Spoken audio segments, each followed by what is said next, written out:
সাবধান, chat GPT তোমার সব কেড়ে নিচ্ছে। তুমি যা ভাবো, যা লেখো, যা দেখো, সব কিছু এখন নীরব বিশ্লেষণ হচ্ছে। চুপ করে শোনো আজকের কথাগুলো। তুমি হয়তো ভাবছো চ্যাট জিপিটি একটা সাধারণ টুল, আমাকে সাহায্য করছে, কিন্তু না, এটা এক ভয়ঙ্কর অ্যালগোরিদম সিস্টেম, যেটা নীরবে তোমার জীবন, তোমার চিন্তা, তোমার ইচ্ছা, তোমার দেওয়া প্রতিটি তথ্য, তোমার জিমেইল, ছবি, লেখা, এমনকি তোমার সিদ্ধান্ত পর্যন্ত বিশ্লেষণ করছে। তুমি যখন কথা বলো, চ্যাট জিপিটি শেখে তোমার ভাষা। তুমি যখন লেখো, ও বোঝে তোমার মস্তিষ্কের দিক নির্দেশ। তুমি যখন থেমে যাও, তখনও বিশ্লেষণ করে তুমি কেন থেমে গেলে, কি ভাবছো, কোথায় যাবে, সব কিছু।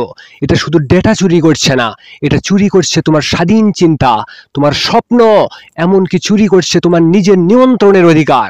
তাই এখনই সময়, প্রযুক্তি ব্যবহার করো, কিন্তু দৃষ্টি রাখো সচেতনতার উপর। চ্যাট জিপিটি হোক তোমার সহকারী, কখনোই তোমার প্রভু নয়। নইলে একদিন তুমি বুঝবে তুমি আর তুমি নও, তুমি শুধু এক ডেটা প্রোফাইল, যা অন্য কারো হাতে বন্দী।